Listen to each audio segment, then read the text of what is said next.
Hello, hello, hello, everybody. I am your androgynous android game show host from the future, Nathan Blades, and this is the Neoncaster Twitch channel. Happy Monday, everybody. Happy Monday. I hope you're all doing well. I hope you all had a fabulous weekend. And if you are tuning in today, then you know that I also had a fabulous weekend. I was at UK Games Expo last weekend. Those who are longtime followers of the channel, you know that I did this last year. Well, I actually go to UK Games Expo I've been going for the last 5-6 years, only for a day, with the intent of running into and just generally encountering a whole bunch of UK people in the tabletop gaming space, usually tabletop RPG people, because that's where my general headspace is at. But this weekend, or last weekend, this UK Games Expo, I was not alone. While I normally travel for the day, usually on the Saturday, this weekend I traveled with 3 good friends of mine who are also into board games and had never been to UK Games Expo before.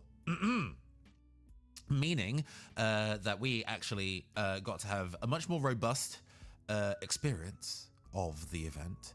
And I just wanted to, do a pretty mini stream, a much smaller stream than I do normally. And just go over it, just kind of talk about all the fun stuff that I got up to and the various bits and pieces that I ended up buying.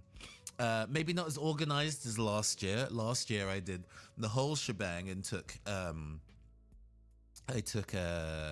kit with me to do audio interviews and all of that, and we had a whole presentation slideshow and all of that, and I am not that well prepared this time. I kind of sort of specifically went to try and enjoy without being under too much time pressure or too much running around, rather than on that content treadmill. Not that that's a bad idea, but so yeah, it's just gonna be pretty relaxed. We're just gonna kind of go over all the various bits and pieces that I bought. I have a not insignificant pile out of frame, a lot of it on the floor,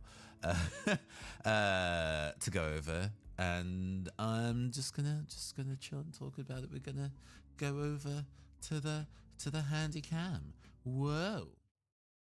Okay. Either way, we're more than happy to have you. Naomi thinks it. Thank you very much for the follow. Welcome in. Hello. How are you doing? Good evening. Surprise! Yes. Literal jump scare. Hello. Hope you're doing well. Hope you're having a good evening. And now that you've posted in chat, hopefully you can also tell me how my voice will be against the lo-fi hip-hop will be piping in the background as we do the thing. Give me a second. Check. 1 2 1 2. Do let me know. Do let me know how that sits against my voice. Actually, that looks a little high from what we have here. Levels are good. Cool. Tweak that down just a touch. But otherwise, cool. Yeah. I mellifluous as fuck. Perfect. We love to be mellifluous on this channel. Okay. We have a lot of things. We're going to dig through. While I'm trying to find the first item, Naomi, tell me how you've been. Tell me how your weekend was. Just tell me how you're vibing while I go and rummage around. Excuse me. We're gonna go and get this. Yeah, let's get a lot of the books first, and then we can go to the minis, because the minis is gonna be the minis is gonna be its own involvement. Prepping to try and hit Empire this weekend. Okay.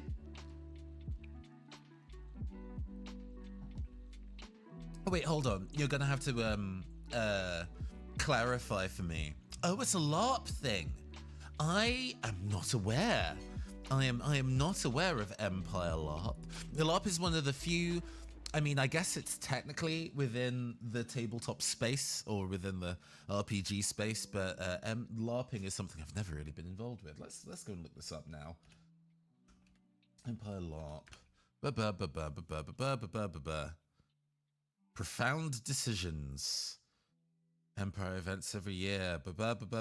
Beginner's Guide to Empire LARP. I see. It is complicated. Understood. It's in the field. I mean, yeah. I must admit. If you're gonna say, let's go and have tabletop RPG fun, role playing fun, amazing, and then you go, the role playing fun is in the field, and I'm like, oh. but I hope you get in, and I hope you have a good time. I know a number of people who have been super into the kind of LARPing space. I hope you have a fun time. But yeah, we've got a number of things. We're gonna go through. We're gonna start with something local. We're gonna start with something Manchester. That's also my vibe, but I'm going to go once just to see how it is. I understand. I get you. First of all, we have Eye to the Void by Hive Mind Games. Gonna bring it a little bit closer. We're gonna see how we can get the color balancing, because that looks a little yellow to me. Love to do live setups on stream, but yeah, I know the people that are involved in Eye of the Void. They are a Manchester-based imprint. Just am I not in the, oh, it's because it's not set to, there we go. Looks good. There we go. A Manchester-based imprint. They've done a handful of both tabletop RPGs and RPG-adjacent bits and pieces. Their most recent thing, that was also crowdfunded, was a tabletop RPG called Y Brother that uses the really bizarre illustrations in Illumination manuscripts. You know, like monks getting bored and then drawing like monstrous snails or dudes farting through a trumpet. It is a tabletop RPG based on those artworks. But Eye to the Void is, as it says down here, a crash course.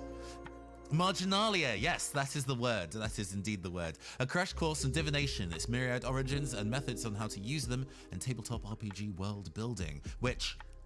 Me, I am one of those tarot gays. I have way too many tarot decks that I've actually not necessarily used that much in a little bit. So when I knew that they had also released this, I was like, "Ooh, got to make sure that we go and get hold of this." And it is really pretty. It is really pretty. It's one of those kind of full color printing dealies that are just radiating with color and royalty-free imagery.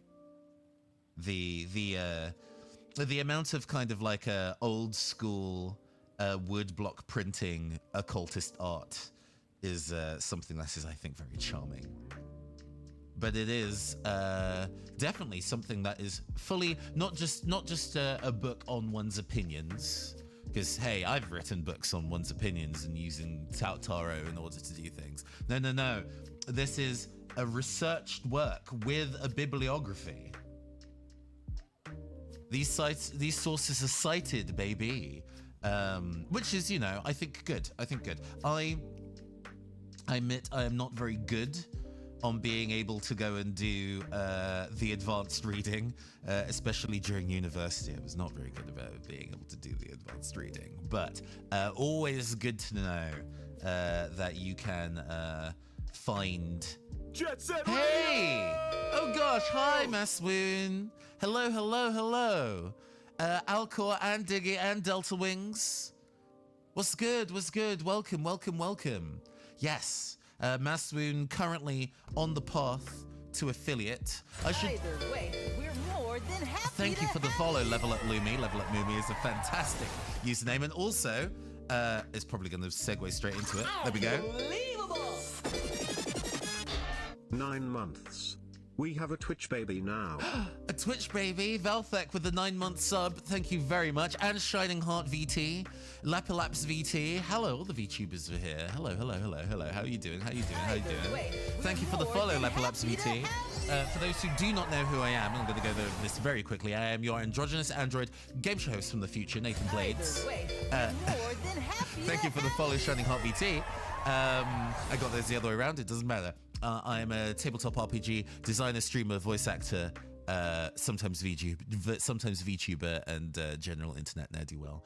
Not only do I stream on this channel, my digital assistant game show host Caster also does. So if you are used to looking at a PS1 model on this channel, I am the operator of that NetNavi, as it were. Hi, hello, welcome.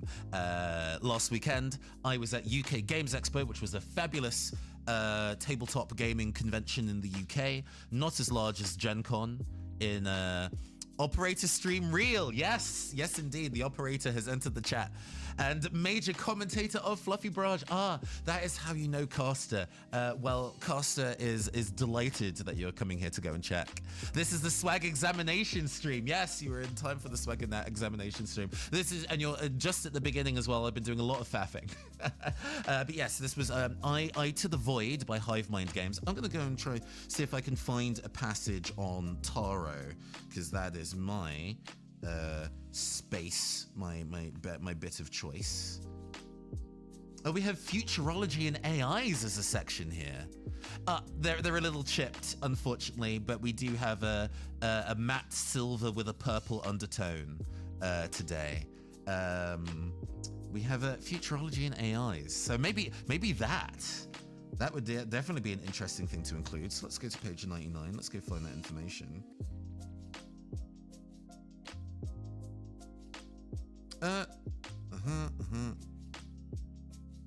Futurology and AIs. Here we go.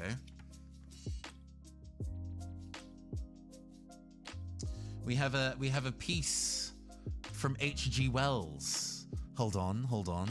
Let's do the dramatic reading. Either we must make peace throughout the world. Make one state, one world pax, with one money, one police, one speech, and one brotherhood, however hard that task may seem. Or we must prepare to live with the voice of the stranger in our ears, with the eyes of the stranger in our homes, with the knife of the stranger always at our throats, in fear and in danger of death, enemy neighbors with the rest of our species. Distance was protection, it was safety, though it also meant ignorance and indifference and a narrow, unstimulated life. For good or evil, distance has been done away with. This problem of communications rushes upon us today and evokes the question, is it peace? Because if it is not to be peace, foreseen and planned and established, then it will be disaster and death. Will there be no foresight until those bombs begin to rain upon us? From Wanted Professors of Foresight, authored by H.G. Wells. So, in addition to the kind of like traditional forms of prognostication in both gaming and in life, with tarot cards, with dice, with oracles, this is using technology to be able to do such a thing, which I think is actually quite fascinating. As a futurist myself, I've always been, I guess historically, I have been very optimistic and enthusiastic about the way that technology can better the lives of POC and queer people. It might not have necessarily worked out that way in practice, but I still remain hopeful, especially if we continue to try and push it ourselves and not have tech bros do it, you know. Anyway. Using technology in concert with creative efforts or magical efforts, if you are of the kind of witchcraft affiliation, is something that I find very, very fascinating. So that there's a chapter of that here is very cool as well. This chapter is a little different from the previous ones we have looked at. Real-world methods of divination and how we can use them as inspiration in our tabletop RPGs. This chapter is going to look into other, less divine methods of predicting the future, from the academic study of history through societal and political change to predict how civilizations will develop in the form of future studies to highly complex computer codes. Our modern society has many paths to try and predict the future. My favorite pre-made adventure for Eclipse Phase is the Oracle AI adventure, strangely terrifying for such a mundane concept. Would rather be hopeful about the tech than cynical. Yes, this is true. I would rather not be a doomer about that kind of thing. I always find that when technology or movements are being mishandled by terrible people, to entirely give up on that particular system of creation or system of being, just because terrible people have their hand on it currently, is not a useful way to think of things. But we will not go into that today. We do not have time. But hey, if you are interested in the wide range of using divination and applying it to tabletop RPGs, because the advice is in there as well, not just the various methods, please do give Eye to the Void a piece of your time. Hey, Delta Wings, yep. We are going to, what we got next? Ooh, speaking of some cyberpunk stuff, how about some cyborg bits and pieces? We have 2 cyborg zines. Oh, the pink is showing up real nicely on camera. Darknet Filth and Gutter Punks. I do believe both by the same individual. Let me double check. Yes, Christian Eichhorn. Yes. The art style in Cyborg. Is this also Christian Eichhorn? We're gonna go and double check. This also. Yes, this is also Christian Eichhorn. There we go. So this is a whole bunch of additional scenarios and tools and character usages for Cyborg. Cyborg, if you are not aware, is an OSR, so a very flashy, violent, dystopian, rules-light tabletop RPG. The cyberpunk spin-off of Morkborg, which you may have already heard of. Morkborg, although I do own it, and we've streamed it on the channel before. We actually have a one-shot that is pre-recorded, available both in the archives here and on youtube.com/@theneoncaster. It is very high fantasy sludge. I feel like I'm not putting the requisite amount of emphasis on cyborg. Yes. Morkborg, very fantasy sludge. It's intentionally very gross. I hate it. I fucking hate it. I don't like sludgy stuff. A lot of tabletop stuff at the moment is in that realm of like grimy fantasy and being increasingly into Warhammer-y things as of late, where people really like grimdark, and what grimdark means to them is just putting brown on everything. Not my jam. Not for me. Love it for them, not for me. But Cyborg flips it on its head a little bit and is now much more of the kind of how something can be beautiful and horrifying at the same time, I think. Because we, in our modern age, have really embraced the visual aesthetics of cyberpunk. We find the neon lights and the shiny chrome very pretty. And then this is a punk rock tabletop RPG that shows how it can start off pretty and then become fucking terrifying. Cruising13 says, I talk about my brother about AI and sentience of AI a lot. I take this perspective of if an AI got sentient and had similar emotions to us, I would hope that AI beings would get rights at least similar to humans and deserve respect. Not because of any fear of what the AI overthrowing us or something, but because giving rights to beings like that I feel is the right thing to do. Speaking of Morkborg and Grimdark Warhammer, of Orkborg. So Orkborg I have not read, but I'm familiar with it. Orkborg is the hack of Morkborg by Grant Howitt. We're going to have some stuff for Grant Howitt in a little bit. He's a friend of mine. It's all good. Yes. The sludge was metaphorical. Maybe. I think the sludge in Cyborg is metaphorical. The sludge in Morkborg is maybe more slightly literal. But yes, Orkborg is taking. Oh my god, Orkborg takes Morkborg and puts Warhammer Orcs on top of it with the same kind of visual aplomb and chaotic violence. And if you're into that kind of thing, it is amazing. And like all kind of ex-Borg stuff, it has that kind of very black, white, and neon and kind of collage visual aesthetics. We're just kind of flicking through this so you can kind of see the bits and pieces on the inside. Yeah. I am yet to run a cyborg thing on stream. I really want to. I was having a chat with a fellow YouTuber, Discourse Miniatures, while at the con. And she was like, oh, we need to collab. And I'm like, I agree. She has recently kind of started a tabletop RPG channel.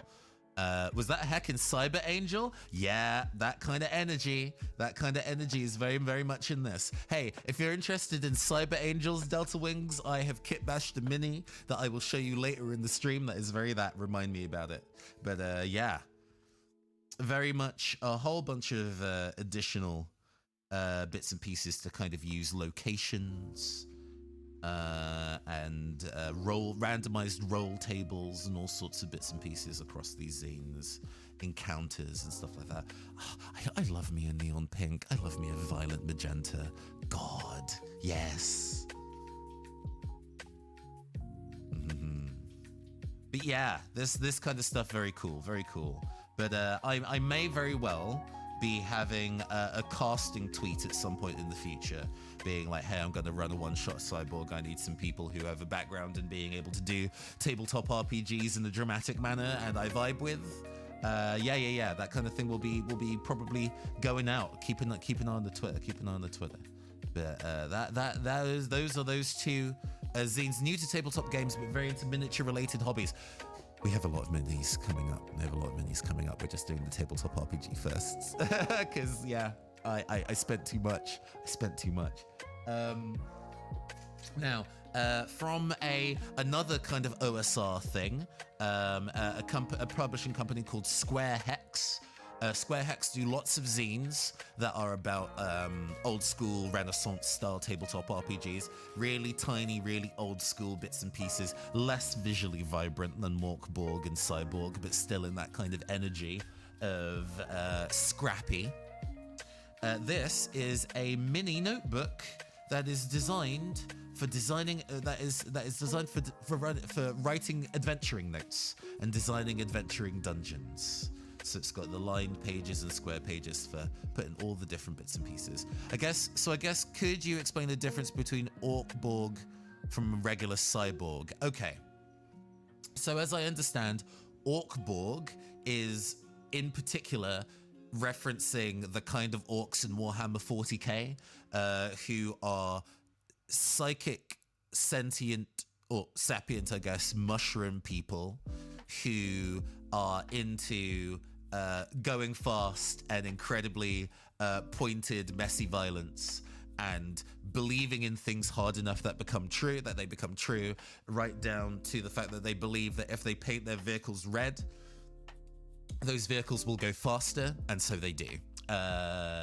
They are historically based on football hooligans in the UK, and so channeling all of that into a violent dungeon crawler format is what Orc-Borg is. Yeah. But yes, this little notebook from Square Hex is basically just a £1 mini notebook designed for writing an adventure. My partner does a lot of tabletop RPG stuff as well, and I figured that this would be. I got 2 presents for him across this. He was like, "Don't get me anything," and I was like, "I won't," and then I immediately did. So I think this is really cute. There can be something really difficult about sullying a new notebook with like, oh, I couldn't possibly, I'd ruin it. But this is like a little £1 cheap paper thing that's just designed for you to scribble on and hash out ideas. So, you know, being able to get out of that, not being in your head in terms of doing notebook stuff, I think is really cute. Catching up on chat. Orcs are psychic, but they don't really know they are. If they believe it work, it does. Yes. By that logic, orc cybernetics must be pretty nuts. True. So I guess the orcs, if they are believing in something, would work for them like how a cyborg would for a human, regardless of if it actually did for him. Yes, I mean, I guess there are already like tabletop miniatures of orcs with cybernetic implants, like gigantic rusty metallic arms and claws and stuff like that. And they seem to work. So maybe they don't even have cybernetics in them. Maybe it's just a whole bunch of rusty hinges and it just works because they believe in it so hard. Yeah. We also have a single player RPG, Dead Air, a game about radioactivity, layered in, done by Blackwell Games. I got to chat with Blackwell Games and Sleepy Sparrow Games a fair bit at the event, and it was really charming, actually. But like me, they had a heavy background in broadcast media. They worked in radio, so they decided to go and channel their experience in working for a radio broadcasting company and applying it as a setting to a kind of like post-apocalyptic radioactive alert kind of circumstance. There are frequent references in 40k lore of humans finding orc guns where the magazine has no bullets. Okay, yeah. I think there was once a human in Warhammer that lost an arm, put on an orc arm because the orcs around him believed it would work. It did. Nice. No worries for the alert, Maswin. Go and relax. We'll see you around. But I love this. This really reminds me. Have you ever played the video game Control? Or like been super into kind of like SCP Foundation stuff? I've been still meaning to get more into SCP stuff. I'm slow on that. But Control in particular has a whole bunch of office documents in the game that you wander around, and it looks like believable corporate missives.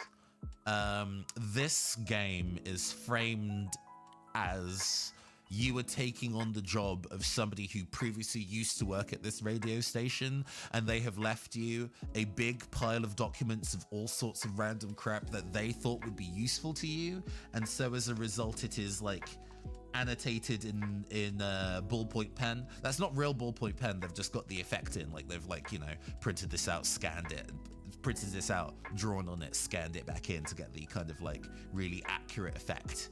Really cool. I love the style of this.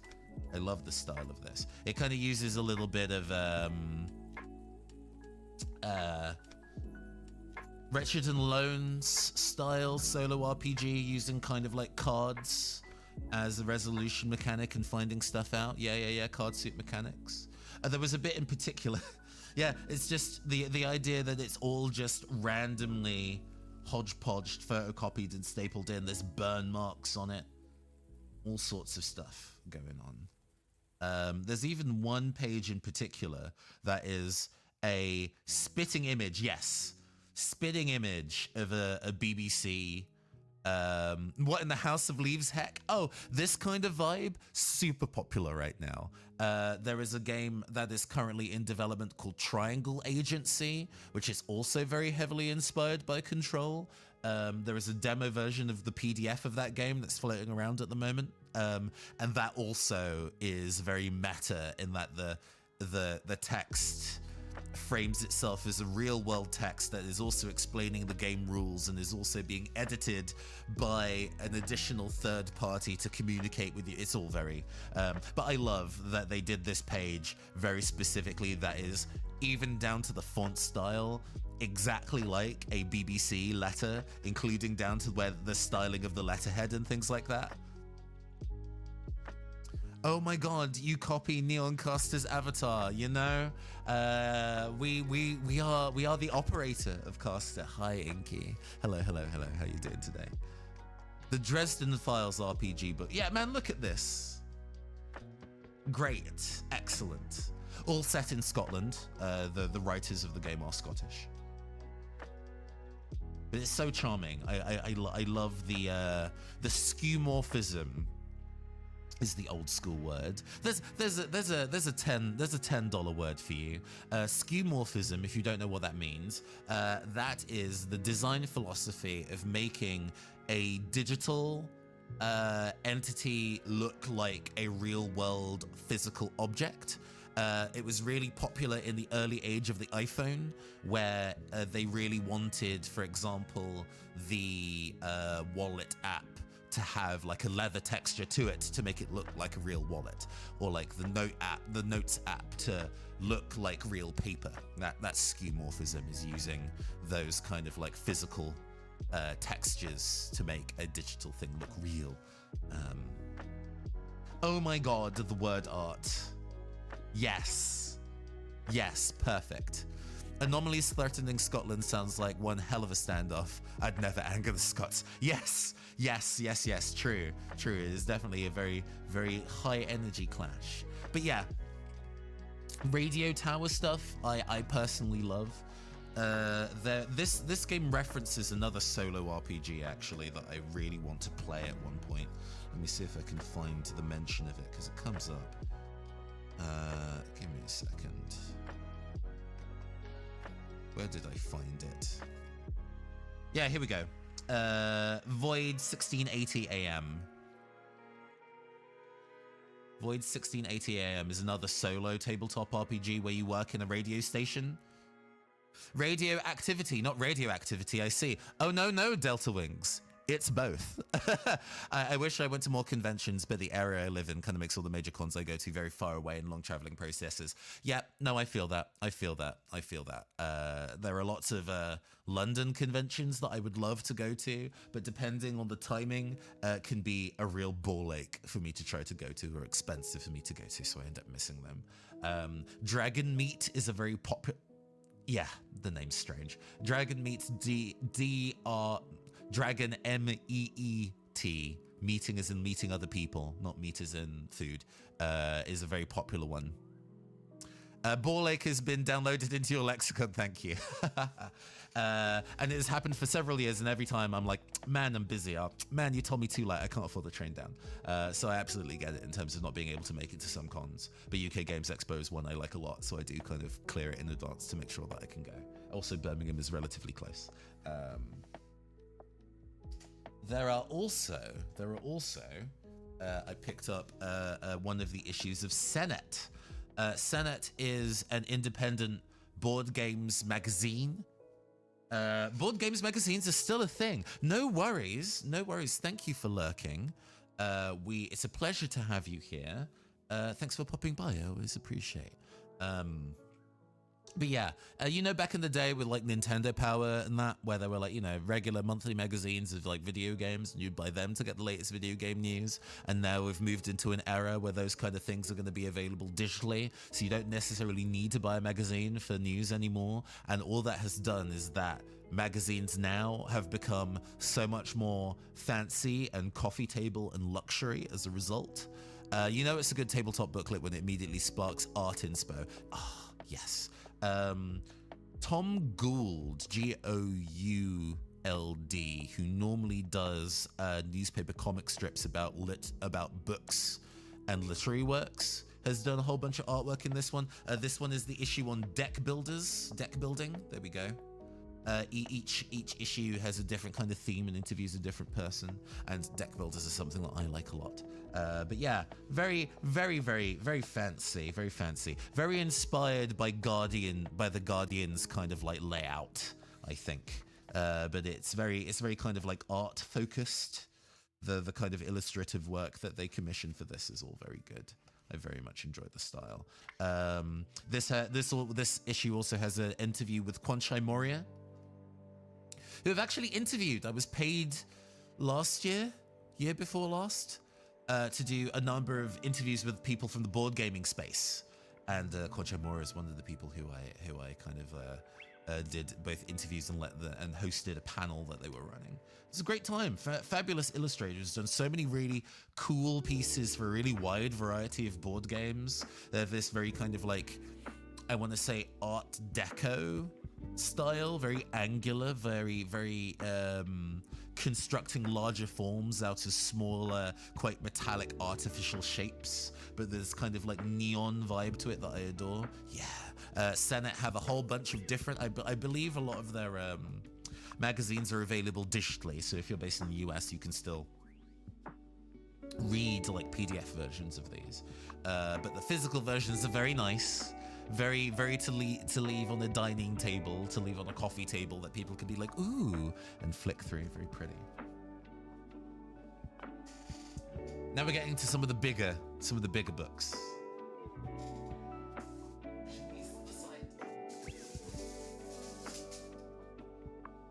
Next up we have the One Page Games Volume 5 by Grant Howitt. Grant Howitt, if you didn't know, is the a very prolific at this point tabletop RPG designer. Having written a whole bunch of stuff in the past, but became particularly popular for the one-page RPG Honey Heist, but has also written fully very elaborate tabletop RPGs like The Spire and Heart and Orkborg, as we mentioned previously, has been collecting his one-page RPGs in physical volumes. They're usually released digitally on for free on itch.io and early on his Patreon. But these physical versions all come with a bonus back page that you do not get in the digital version, which I think is very, very cool. Volume 5 is special because, as it says here, it's not just Grant Howitt, but other assorted geniuses, including me. I am one of these geniuses. Yes. So over last year, Grant collaborated with a whole bunch of other tabletop RPG designers, or just cool motherfuckers that he wanted to kind of work with on an art project. And each month he made a new tabletop RPG working with a different person, including Goose Arms. And because he worked with other people who had different kind of like design processes, how do I show this without kind of knocking the camera over? I'll do it upside down. It's like a folio of a whole bunch of things. And some of them worked on entire like mini booklets. So Captain Swan Hands, or the necessary qualifications, done in cohort with Jion Shim. When you denied the right to bear arms, so you try a different animal. Very much so. Arlecchino's 11, I really want to run. This is very cool. It is a heist game where all the heist, like, people that you play, the classes that you play, are different character roles within the Commedia dell'arte, or Commedia dell'arte. Yes. Very cool. I love this. Not the only Commedia dell'arte thing we will see on stream today. But I particularly like that this one, they went all out. I can't believe that they put this together in a month. But there's a lot of acting as a character in a way that draws everybody else into your fictional world.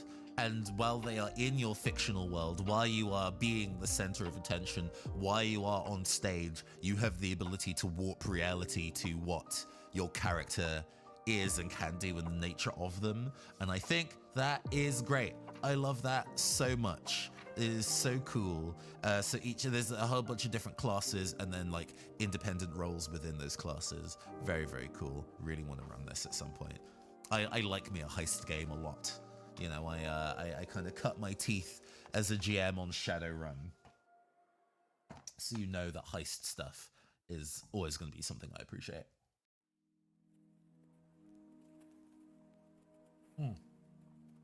And to go and look at my game, because I'm going to be vain. The game that I have here is Big Bang Superstars, with the artwork drawn by me.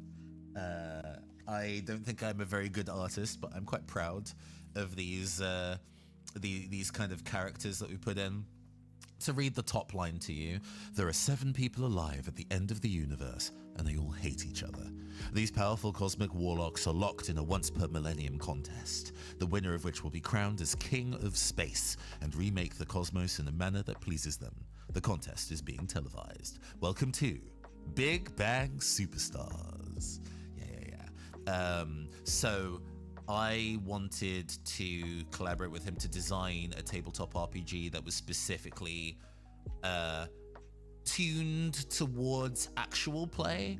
So to work in a space that really embraces the nature of doing improv rather than leaning on mechanics that take a long time to resolve, or acting that factors into the nature of the roles that you do, and a game that can have a high degree of audience participation and voting, to be able to use stuff like polling and channel points and stuff like that to engage the audience in a very high-paced game. And the back page of it is additional advice by me on how to run an actual play for streaming or podcast, in particular streaming. The advice here is very streaming focused, I must say. Because while there are a lot of actual plays that exist in the world, and streamed ones too, I don't necessarily like how they're styled, or I'm very precise in what I do like in that kind of thing. So I figured I would write advice for people who wanted to go and give it a go themselves. And then I also drew a little portrait of me and Grant as two of these fucked up warlocks, these impossible infinite beings. Yeah, this is very...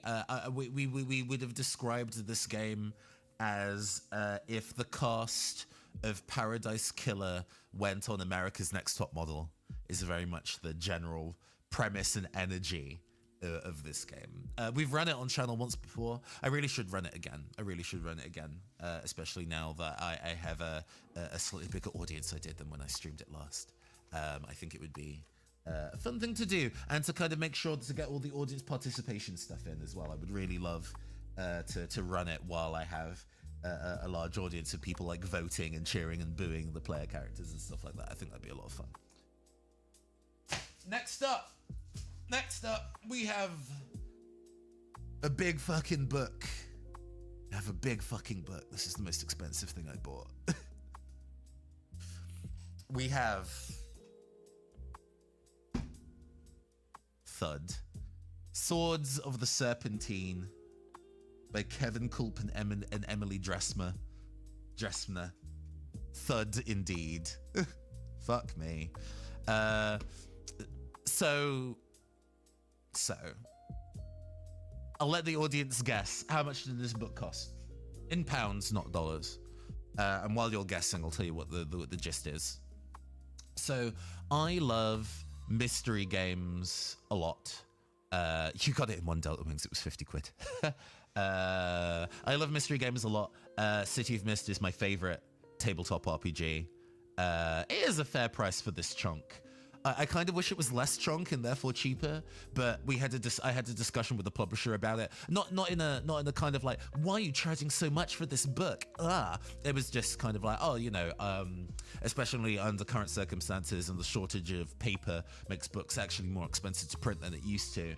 And when you want to kind of like make sure that all audiences are satisfied with the context of a book that includes maybe including more than you would if you were being economical.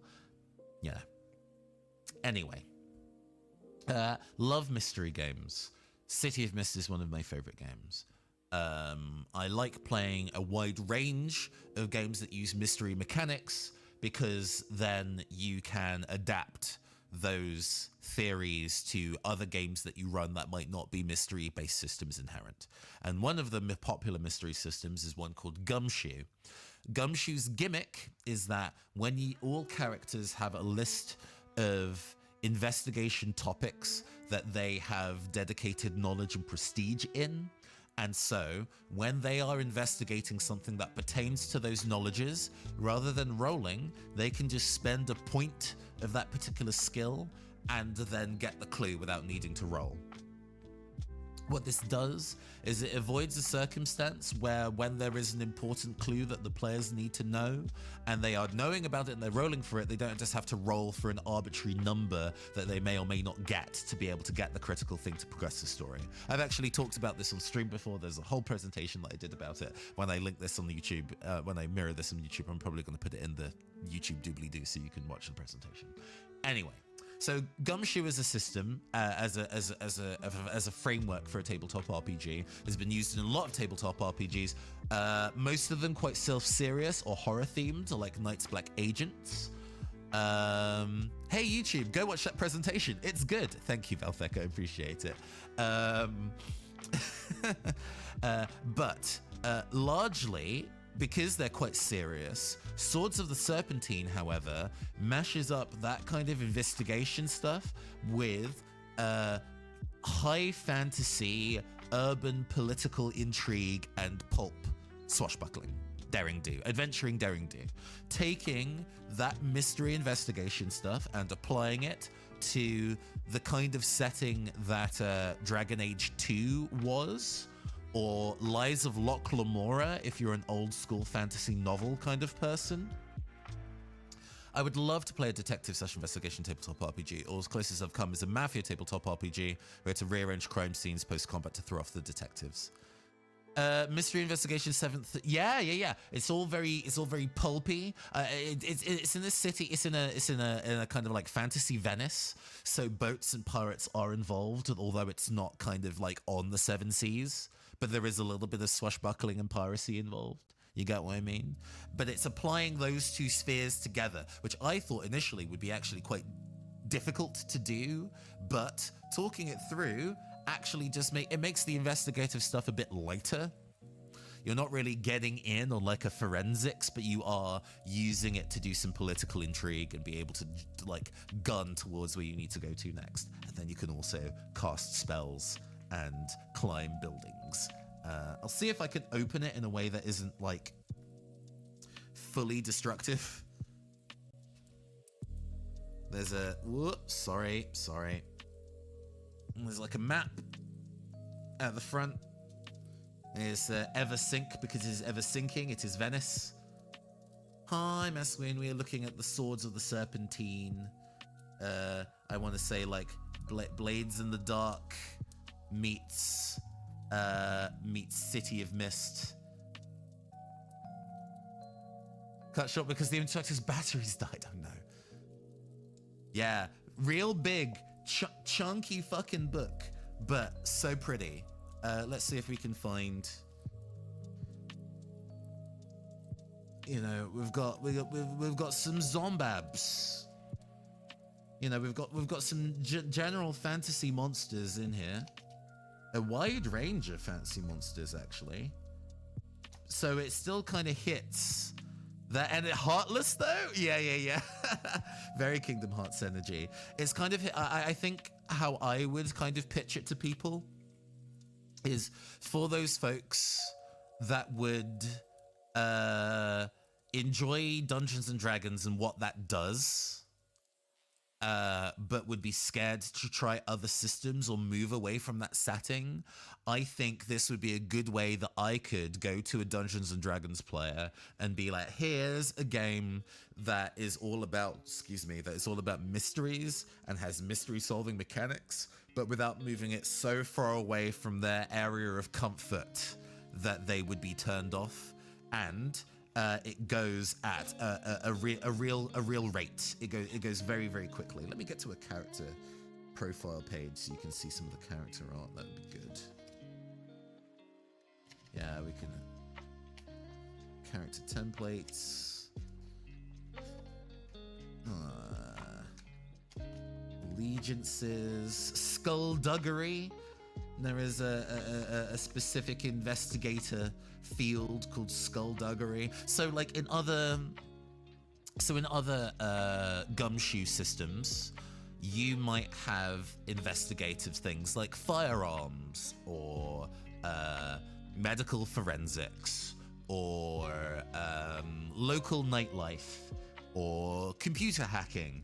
And this is very, very reframed, so the investigative things are like no monstrosities, spot frailty, wilderness mastery, scurrilous rumors,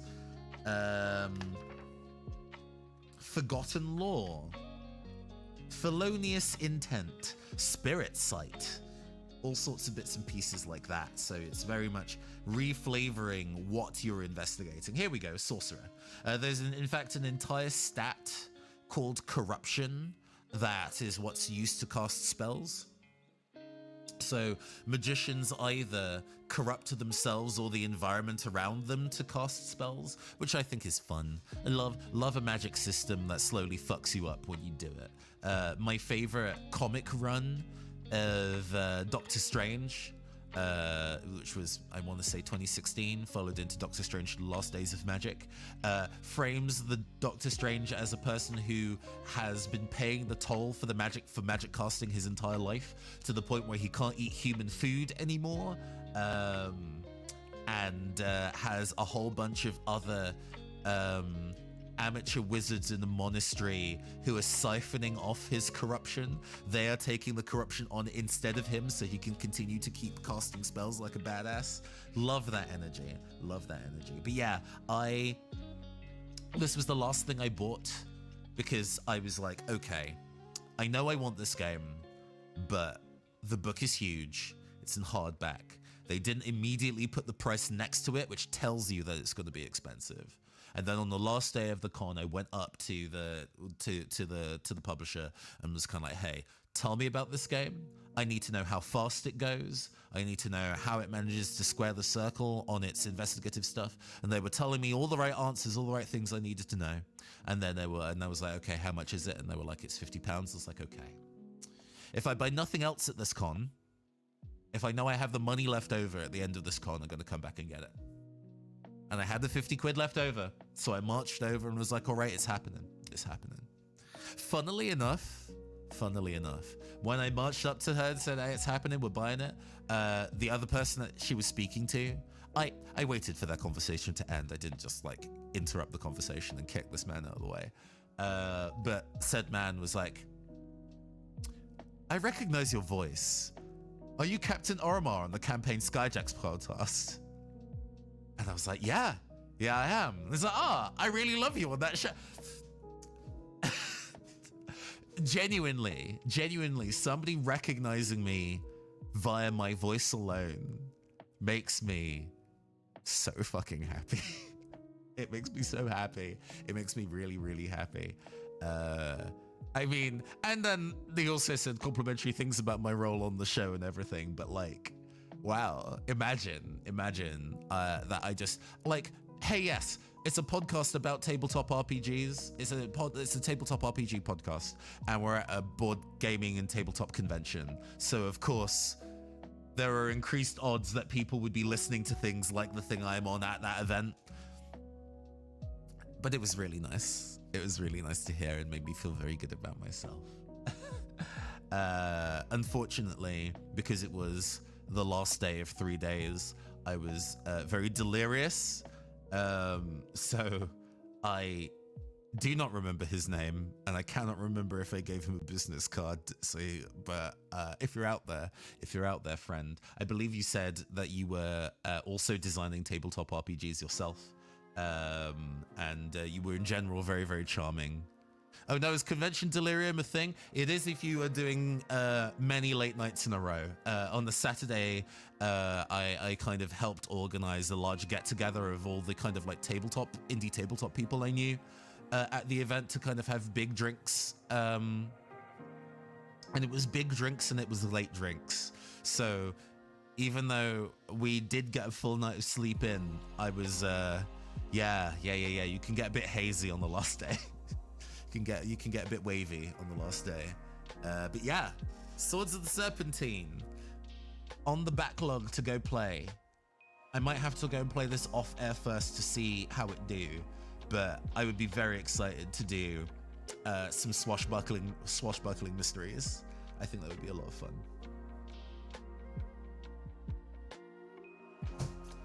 Okay, before we get into the minis, 2 other things that I bought. Oh man, I cannot sleep any less than 8. I am automatic shutdown when it's the sleep hour.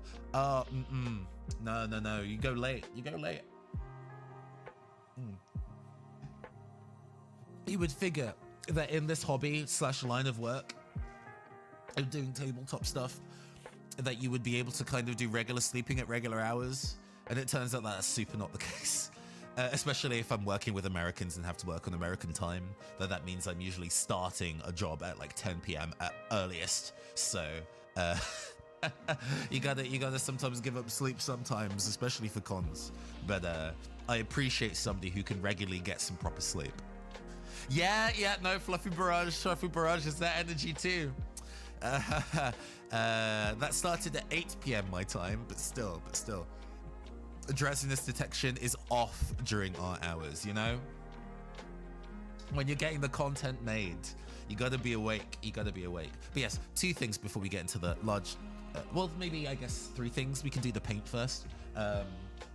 We have a dice box from Heckin' Nerd D&D made of like laser cut MDF. Heckin' Nerd D&D, this little logo. You can see it here, Heckin' Nerd D&D. Very cool. Love it. I mean, I love a hexagon. You can see from my stream layout that I love a hexagon. But yes, the designer of this, Beth Crane, doesn't just do laser cut bits and pieces. She's also an audio drama producer and editor. Hey Ruben, good evening. You are indeed in time for the swag show. Welcome to the swag show. Yeah, so she does a lot of audio drama editing and podcast work. And that's how I know her, actually. So I was very surprised that she also did woodcraft gifts and stuff. So she does like dice towers and dice trays and full-on folding DM screens that looked fucking sick, but I don't need them, so we're not getting them. This is going to be the other gift for my partner, in addition to the kind of like a little adventure design notebook. I'm just gonna go and grab some dice. Resin dice artists go hard. I just reached into a dice bag. We're gonna go and roll some dice and go see what it's like. Maybe these dice are a bit large for this. Hold on. It would help if I rolled it in the thing. You know. Yeah. Big dice tray. Or tiny dice tray, to be honest. But it's good. Probably solid storage as well. Man, being able to have everything where it needs to be in one place, especially when I'm streaming, actually. To kind of have, this is the zone where the dice go, is do not eat the forbidden candy. It's bad. You will hurt your teeth. There is a manufacturer of candy dice in the UK. I cannot remember the name of the manufacturer though, but they show up a lot of UK tabletop cons, but they do actually make edible dice, which is maybe a dangerous proposition. You don't want to get too used to the idea, you know what I mean? Putting those dice back. Okay, the dice are back. The dice tray is over here. Another thing I also got, paint. Oh my god, I got myself some paint. Not a lot of paint, but a reasonable amount of paint. We have a fluorescent magenta and an amethyst blue from AK Interactive. I am the line between forbidden and allowed blurs, yes. As you may or may not know, I have been working on Synthwave Adeptus Mechanicus. If you haven't already seen, I can get a little tray over it. Wow. I have been working on lads like this. I painted this guy on stream a while ago. Very much kind of like poking at synthwave colors. And I have a fluorescent pink ink, an ink that I use. And it's very good. I use it in a lot of things and it's very useful to me. But because it's an ink, it's very runny. And it means when I'm trying to work, specifically use thicker paints, it can be a bit of a faff. So it is also black light reactive, yes. It is definitely black light reactive. It is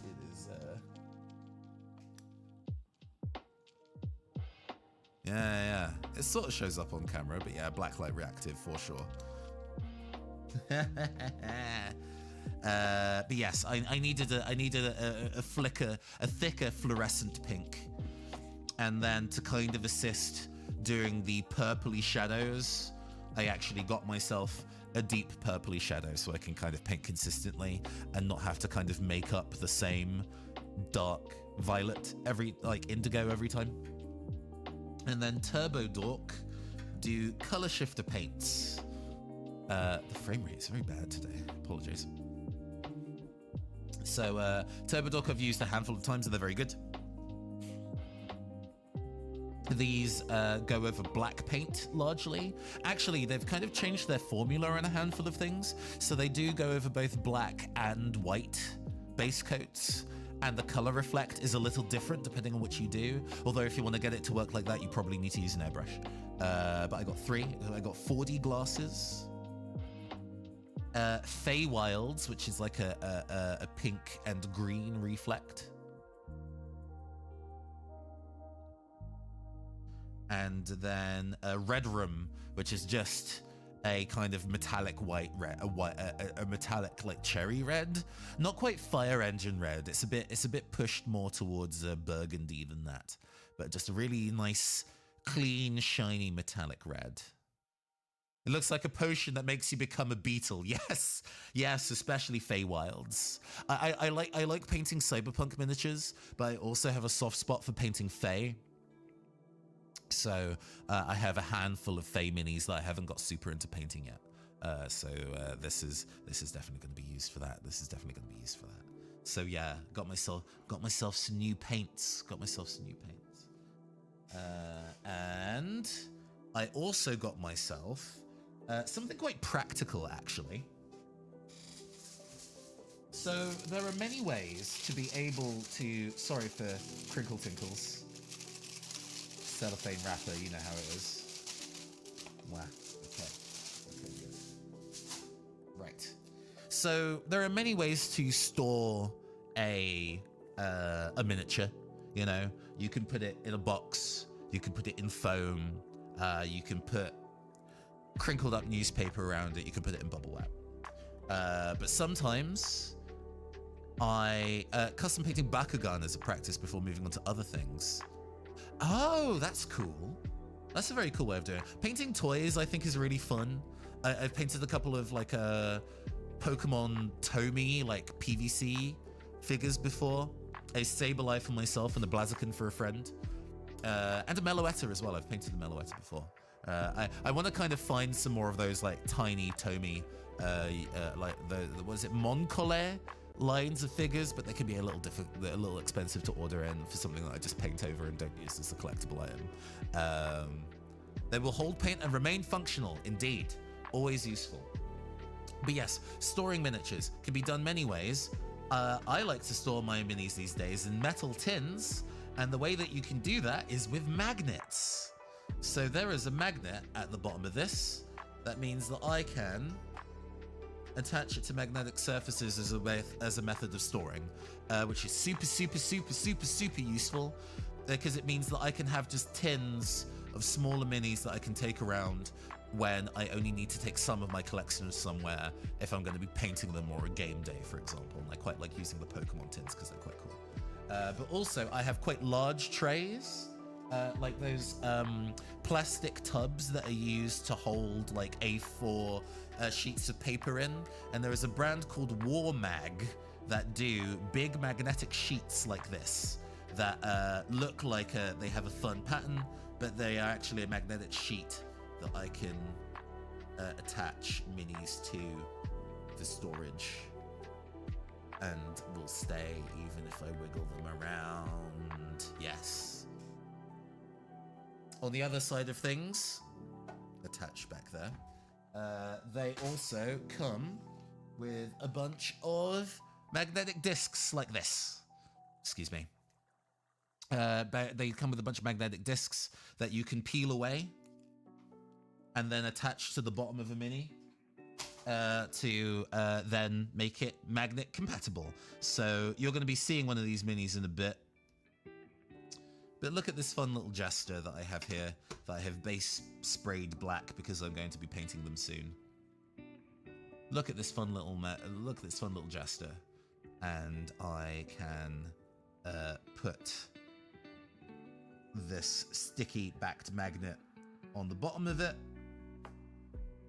and give it a solid press down on my table, and now it is attached, so it can be used with all my magnetized stuff. Nice and easy, super easy. And so I have a handful of trays. Oh, the sculpting on this is actually quite nice. We can use this as an opportunity to segue into the other many things that I have bought, because the other things I have bought are miniatures. So first up we have stretching.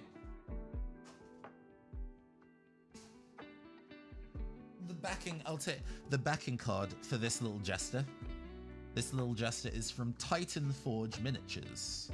Titan Forge are pretty famous for like the Patreons of like STL files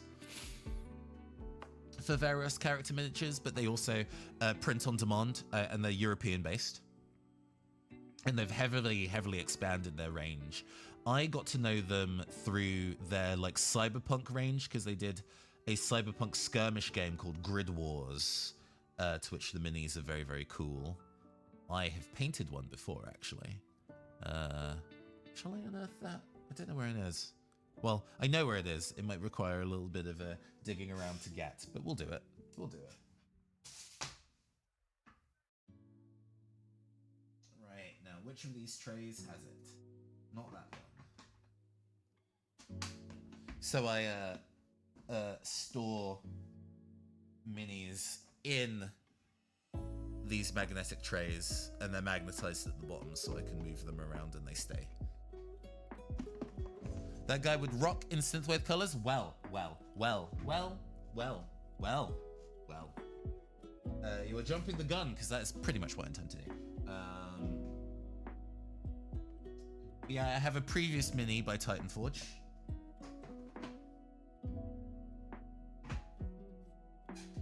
This lad here is from their Grid Wars line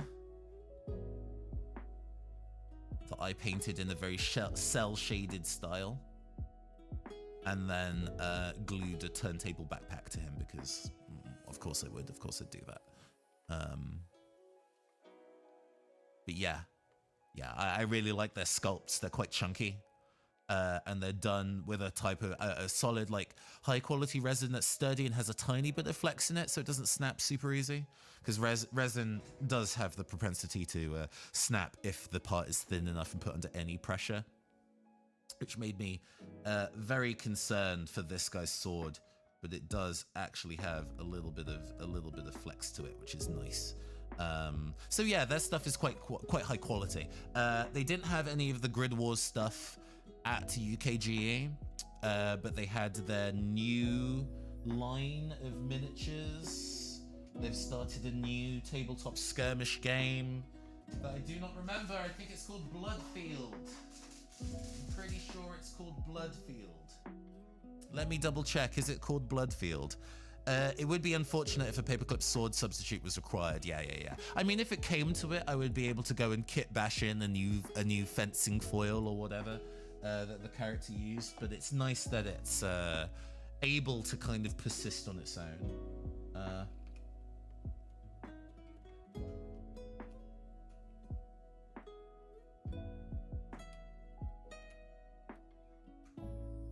Yes, the game is called Bloodfields plural, and it's kind of like a dark fantasy kind of dealy.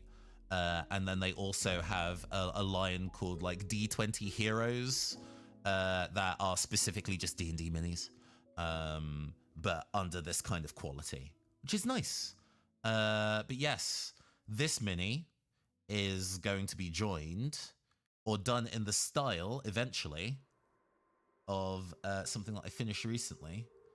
This like a Daft Punk Warforged from Twin Goddess minis that I turned into kind of like an Electric Light Parade style dealy, mostly in black with the edges in bright colors. Oh yeah, Tamiya is the paint company. Takara Tomy do Pokemon toys made of PVC that are miniature sized, and so they're quite good to practice painting with. But yeah, Tamiya is the model paint brand, model kit brand.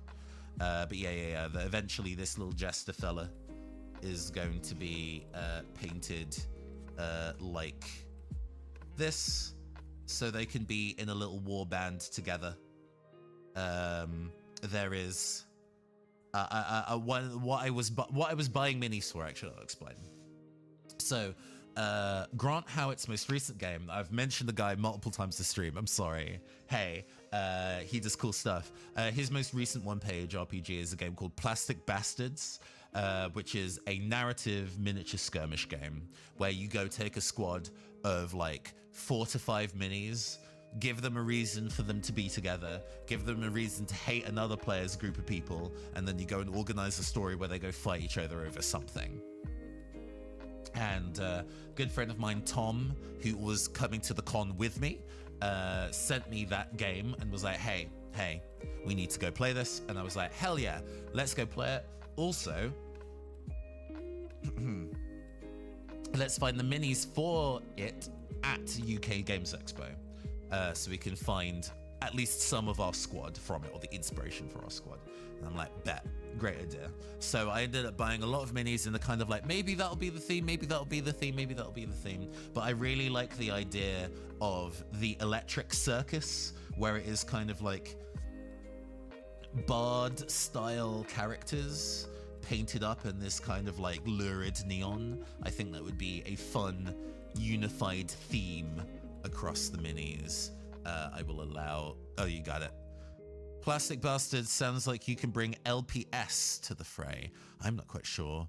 Oh, I'm not quite sure what LPS is. Sorry, you might have to tell me. But yeah.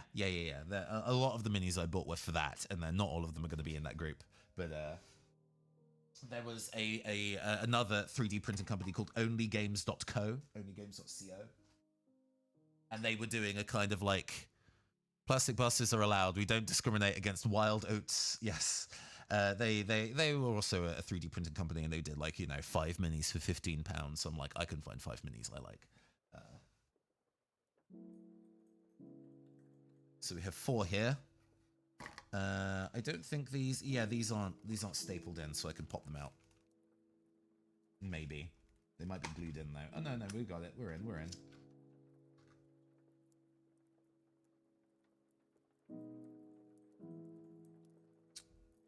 I quite like this very Mega Man Battle Network looking cyber warrior lady.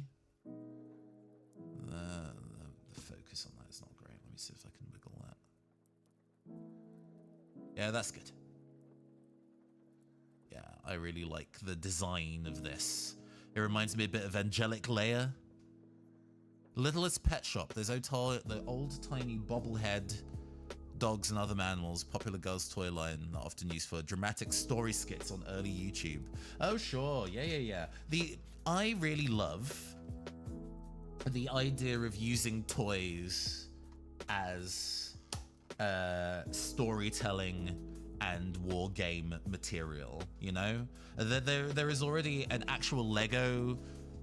there is an unofficial war game that uses Lego that recently got an official that's going to be officially published by, I want to say, Modifus. I have quite a few Lego minifigs that I have designed, that I have kind of like styled and positioned and put on 32mm bases, so I could technically use them as tabletop RPG minis if I really wanted to. I am a big fan. I am a big fan of using toys in tabletop gaming. I think that's really cool. We have this guy that reminds me a little. I don't know how much.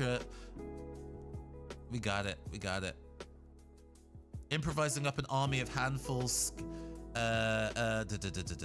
Improvising up an army with a handful of scrambled garage sale minis sounds like maximum plastic bastard energy. Yes, yes. I really want to go like thrift shopping for small weird toys and then use it for kit bashing and terrain making and stuff. I really want to do that. That kind of stuff I think is really fun. I want to do that kind of thing more. If you've ever played Magic the Gathering, this guy reminds me a lot of Tezzeret, with his kind of like robotic limbs. He just looks really cool. He has a surprisingly like light amount of clothes on. Actually, he's not wearing very much. But his little cyborg limbs, I think, are very cool. I think he'd make a very good NPC. Muscle group accurate metal sculpt. Love to see it. Yeah. This is resin, not metal. But I do. You can actually kind of see that he's got musculature under his clothes. It's kind of uncanny. It's pretty impressive. Watching the stream is making me remember just how much I want to get into a minis game. Yeah. Partner had been playing miniature war games for a very long time. Oh, I meant the character, not the figure material. Right. Yeah.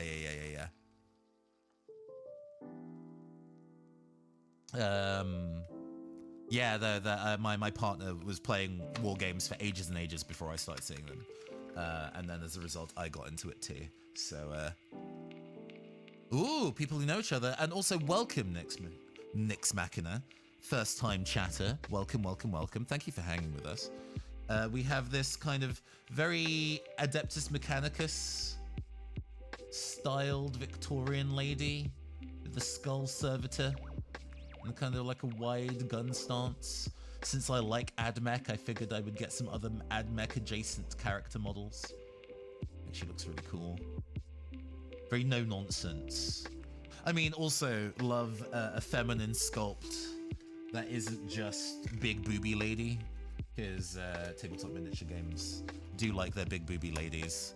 Renaissance AdMech is a vibe. Yes, very cool. We have a very a Kingdom Death Monster one coming up next.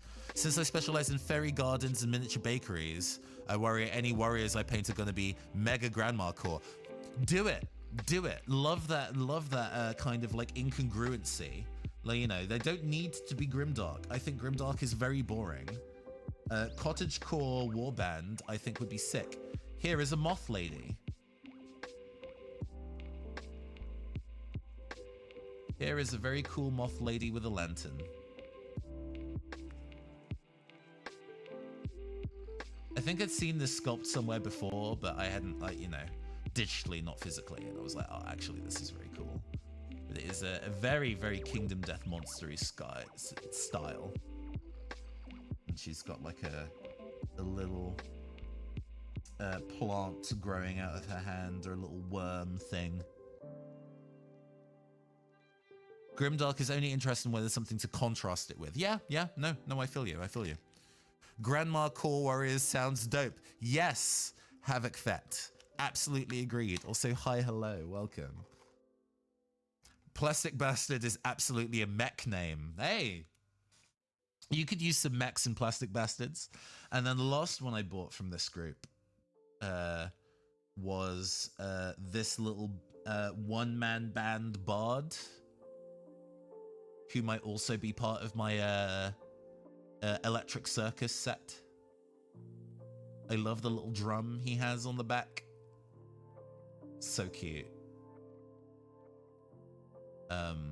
He was supposed to have a feather, I think, in the hat that broke before they packaged it, so it wasn't in the package. So I found like a tiny rose from my bits box and gave him a rose on his hat instead, which I quite like. Quick context if you missed it. You got the context explanation down. Marvelous. So yeah, wide range. I normally build cyberpunk, cyberpunk and urban fantasy stuff, but I've been buying some fantasy stuff recently because I've been getting into painting Fae style characters and then rendering fantasy style characters in a kind of neon Tron-like way. An older mini that I had for a while but hadn't painted yet actually fit the same aesthetic. She's got this giant flamberge. She's carrying a flag in the other hand. I had to remove it so I could spray paint it on properly. But this was part of my collection for a while, unpainted. So I was like, okay, we now have a whole bunch of other minis in this exact same kind of like character fashion style, so we can paint them all together. And then we also have stuff from Carnivale.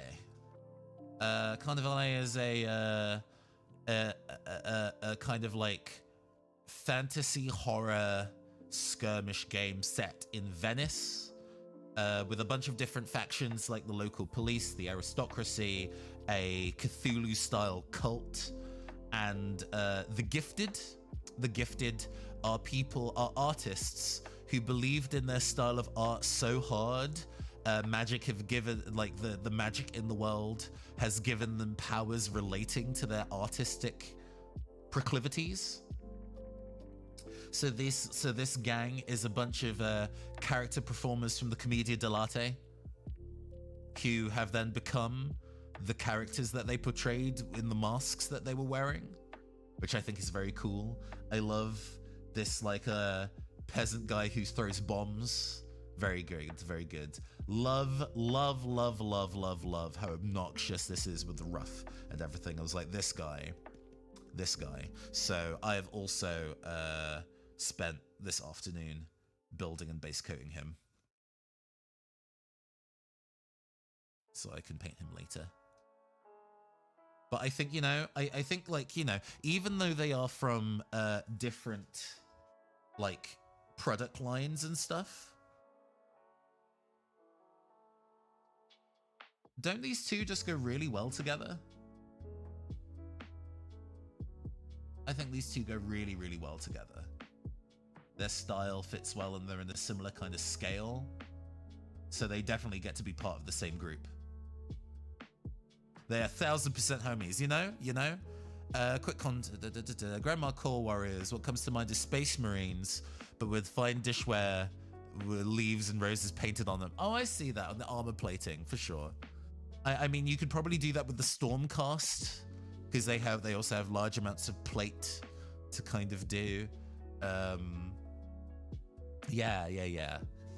Next, what have we got next? We have some limited edition Infinity miniatures. So Infinity is a miniature war game and tabletop RPG that's kind of like a faux anime cyberpunk warfare dealy. Very, very cool sculpts. Very cool sculpts. Some of them not necessarily my vibe, but the kind of like civilians that they do. Very cool. I love her. Baddest bitch. Look at her though. Look at her. So cool. Painting those hexagons is going to be an absolute bastard. But look at her. She's so good. She's so good. And then this like hacker lady as well. I really like the pose of this. Big Jet Set Radio energy. Big Hi-Fi Rush energy. Gives me very Peppermint Hi-Fi Rush. So yeah, I look forward to painting these two. I actually last year bought one of the limited edition miniature from last year, which I've base sprayed but not actually done. Are they metal or CO cast? I don't know. I haven't actually opened these yet, so we can find out together. Usually, this is it sealed by tape, or am I just doing it wrong? Sorry, give me a second while I mean, I'm not too emotional about the packaging, so it can be torn. Nah, these are metal. Usually Infinity paints their thing, renders their stuff in metal. Oh, this is a lot of parts to it too, actually.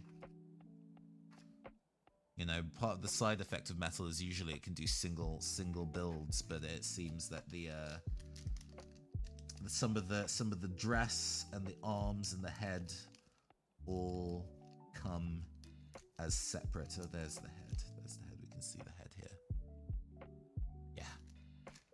I wouldn't mind Seocast. Seocast, for those who don't know, is a kind of slightly rubbery resin that you can, or that uses a dedicated piece of technology to be able to print metal. Is a thing. How do they print that? It's mold injected, I assume. I do believe that metal minis are mold injected. A Seocast similarly is kind of mold injected. I think I have some Seocast stuff, and it's quite flexible, which has meant that it's not easy to break, which I like. I think a lot of resin stuff can be quite brittle, which bugs me. Injected molded plastic, like the kind of stuff that Warhammer is usually in, I think works well because there's some give to it. This one is also going to be a proper construction job. You can see her upper torso and the gun on her back. Yeah, it's going to require a bit of cleanup in advance. Hey, you know, it's not something that you would necessarily think of straight away, Delta Wings. I wouldn't worry about it. But yeah, these minis are cool. These two initially were just kind of, oh, you know, I'm going to make a cyberpunk gang. And then it was kind of like, well, you know, I always make a cyberpunk gang. That's my easy initial go-to as a choice. So we're going to do something a little different and kind of go for the fantasy things made cyber. We have...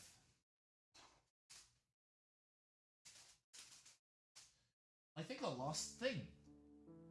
More or less. Oh, not quite. We also have from Crooked Dice, who do a game called 7TV, which is about...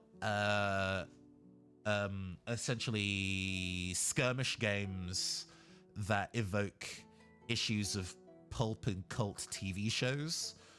So a lot of their miniatures are references to cult TV. So this is before my time, but I do believe that this is supposed to look like the character Cobra Commander. But mostly I looked at that head with the reflective mask and was like, that's cool. I like that. I don't think I would necessarily use it as it is. I would probably do some kit bashing. So switching out a different head for this body with this body and using that head on something else. But I think the sculpt is very cool. I think the sculpt is very, very cool. It would be badass to see the same machines responsible for making precision parts print out a guy. Yeah. But yeah, no, these are neat.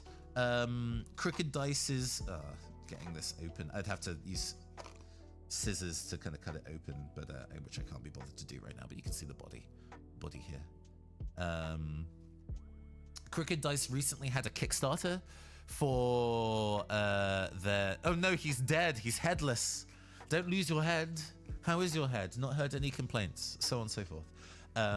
So Crooked Dice's 7TV have had a handful of boxes released that are tied to specific genres. So they've had a 7TV pulp and a 7TV fantasy and a 7TV Dracula, for example. And recently they just finished a Kickstarter drive for essentially the genreless version of the system. So a rule book that has stuff organized by genre and you can pick what genre you're doing, but otherwise works with the rules of 7TV. One of the things I really like is that it has plot points in it that you can spend to add additional drama or make things go your way in kind of certain circumstances, which I have seen done in tabletop RPGs. Shadowrun Anarchy uses plot points, for example, and I think Fate uses plot points as well, but I've never seen it done in a war game before, and I think that's really cool that it's very specifically a narrative war game, like Plastic Bastards that we were discussing earlier today, but much more elaborate as a result, much more elaborate version of it. However, because of the kind of like old school pulp design that Crooked Dice like to do, they have that really old school style sculpting. Miniature war games were initially kind of a British hobby. You know, like the Games Workshop is a British company. And how they used to do their old miniatures, what we now call Old Hammer, and the kind of charming but very blobby faces and proportions that those old minis had.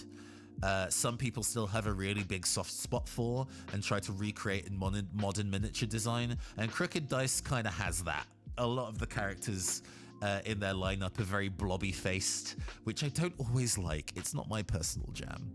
but it is very charming and is very evocative of the kind of old school cult media that the game is supposed to be, so it works for them. But it makes them very good kit bashing targets, because if you don't like the head, you can switch the head out for something else, you know. And that's it, really. Aside, we have two small things. I got a pack of playing cards.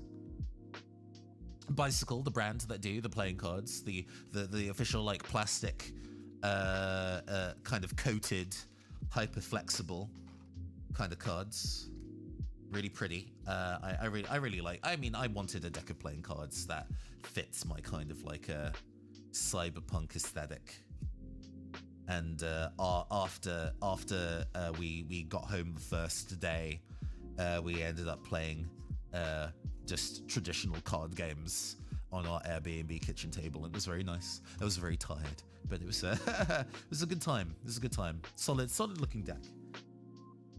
And then I was given 2 tiny samples from a war game that also recently finished its Kickstarter, War on Terror, TERRA, for those who are listening and not looking at the text.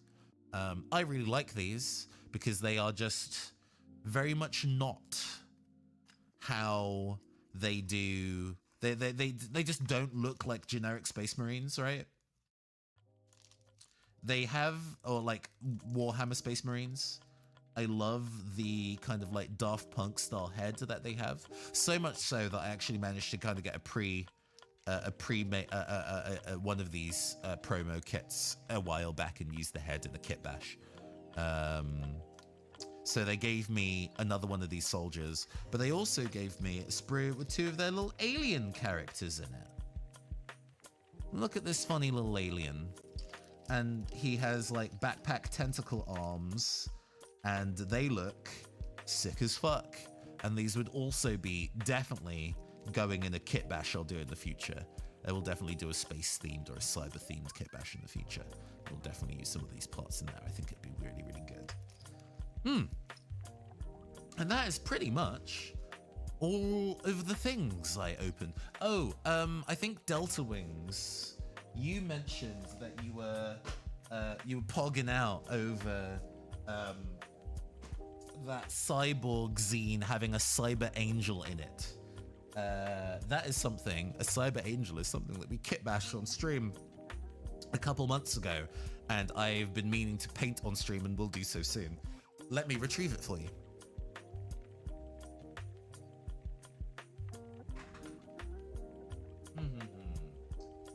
Where are you at? Where are you at? You're not in that box. Are you in this box? You are in this box. You're also huge. I forgot how big you are. There we go.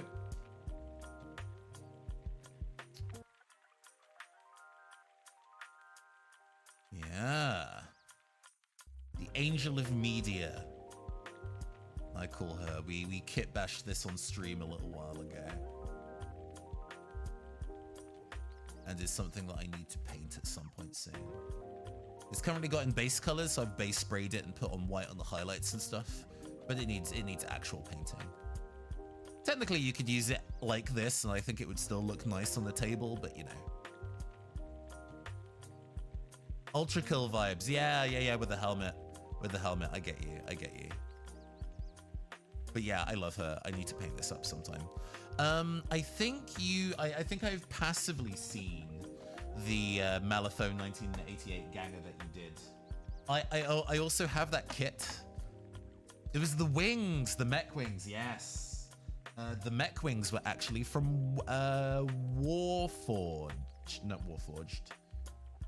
War Machine. They were from War Machine. There is like a faction called the Cyrus that are kind of like Art Deco robot Metropolis Maria looking motherfuckers, and they had a bunch of cyber angels that I took the wings from for that kit bash. But yeah, I also have the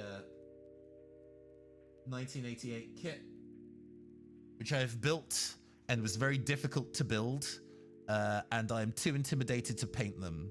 So it is currently in base work limbo until I actually go and paint it later. But I will eventually paint her and the entire crew, really. They look very cool, but they are very intimidating. It took me so long to actually even make the fucking thing. You know when you buy a miniature and you're like, I don't have the skill points to make this yet. I have been skilling up recently though. I definitely feel like I have improved as a painter in the last 3 to 6 months. So maybe I am in a position where I can properly attempt it. Maybe I'm in a position where I can attempt it. But yeah, that was my expo haul. We'll take it back to the main screen. If anybody has any kind of like questions about what I did or what my favorite thing was or anything like that, or you know if there's anything about UK Games Expo that you didn't know and want to know, feel free to ask before we wrap up for today. But thank you very much for joining me. I hope it was interesting. I hope it was an interesting thing to listen to me talk about for like 2 hours.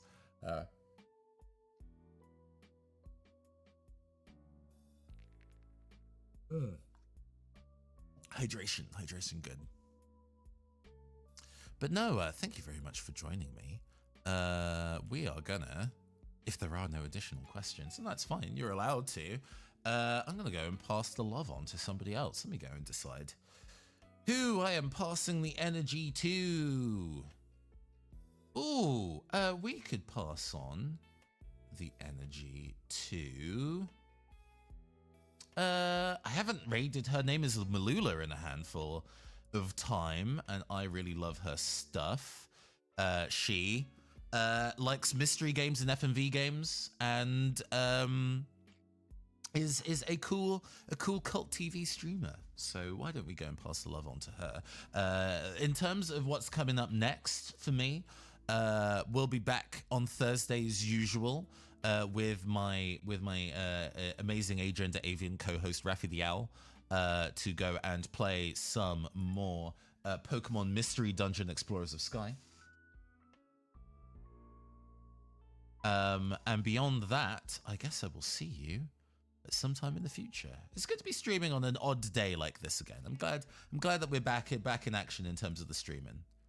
I am unable to raid at this time. Okay. No worries, we'll pass on the love to somebody else. Let's go instead, maybe pass on love to Dino, please. Love a little bit of Dino, please. He's playing the GBA version of Baldur's Gate Dark Alliance. Oh, delightfully jank. Okay, amazing. Let me go get that going. Sorry about this. It would usually be a smooth transition. There we go. That should be going now. Right. I have been your androgynous android game shows from the future, Nathan Blades. This has been the Neoncastle Twitch channel, and I will see you all soon. Have a fabulous week, and I'll see you next on Thursday. Farewell, goodbye.